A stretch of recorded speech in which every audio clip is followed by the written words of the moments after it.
It's your boy Sam Itza, SKS, coming live from Scottsdale, Arizona. Good friend of mine, just a prolific musician, phenomenal man, an activist, Gabriel AYala. We just want him to come and share his story. Thank you. Leo sem chenhau, ene po Gabriel AYala te ya, ene po Pasco ya que pueblo po Tucson, Arizona. Leo sem choco tense. Want to introduce myself. My name is Gabriel AYala. I'm from the Yaqui tribe here in southern Arizona, and I am a professional musician.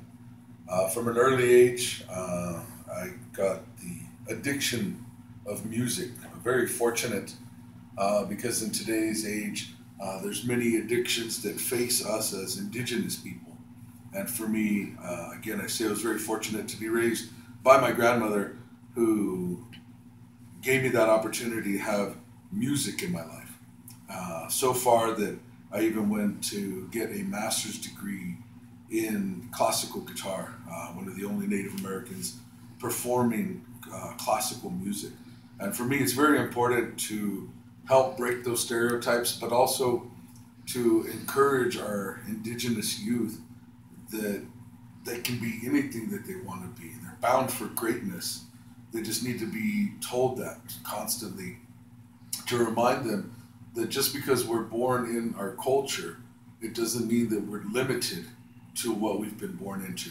That's who we are. That's who I am as a person. I'm a spiritual person. I'm not going to sit here and tell you I'm a spiritual leader.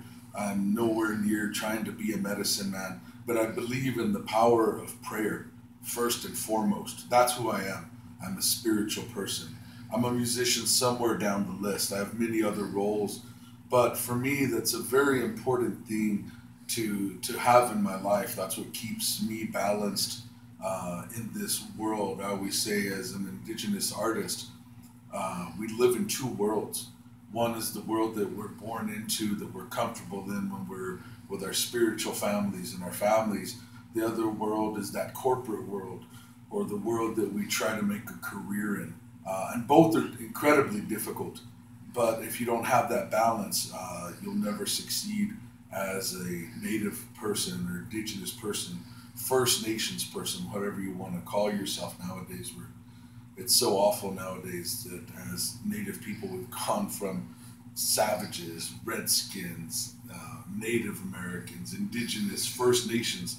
I think we just are who we are. We're Apaches, we're Yaquis, we're Navajos, we're Lakotas. That's who we are. And unfortunately, we get classified into just one melting pot.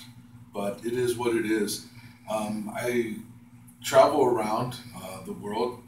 I'll say that I'm very fortunate, very blessed to have this career of music. And it's more than just about the fame. It's more than just about the bank account. It's about trying to use that platform to then talk about more important issues out there. Some of those issues for me are our children, instilling those cultural values, and again instilling those values in our children that they can do and be anything they want, from NASCAR drivers to baseball players, astronauts, lawyers. There's no limits. And again, for me, I'm trying to break those stereotypes. Also to talk about the many things that we face in today's age as far as alcoholism, the mistreatment of our women, when our women have always been treated as sacred beings, the forgetfulness of not taking care of our elders. So I live by a mantra: love your children, honor your elders, and respect your women. That's my mantra. That's my way of life. And being able to travel around the world and then talk about these issues while on the stage is, again, the most important thing for me over anything else in my career. And amongst that, it's being able to be different places around the world. Most recently, there's been the event in Standing Rock and all that took place out there.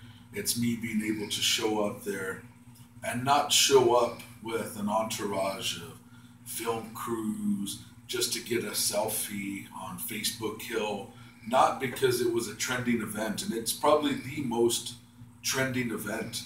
And there's some people out there that are going to dislike this interview, that are going to dislike my words because they know it's true.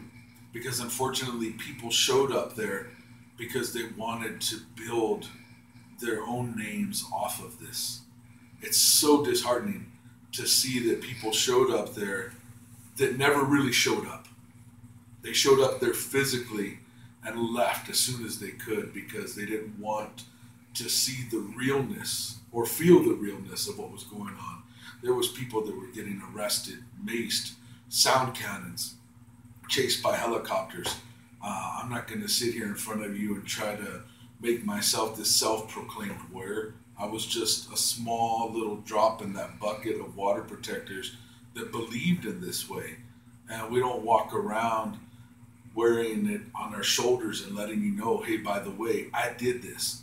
In our way, there's an inner circle to those people that were there. I met many new relatives, made many new family members through this incident, through this movement. And unfortunately, nowadays, there are just people capitalizing off of this monetarily and fame-wise and just doing this. And again, it does such an injustice to those children that initially asked for us to help them, to protect that Oahe River.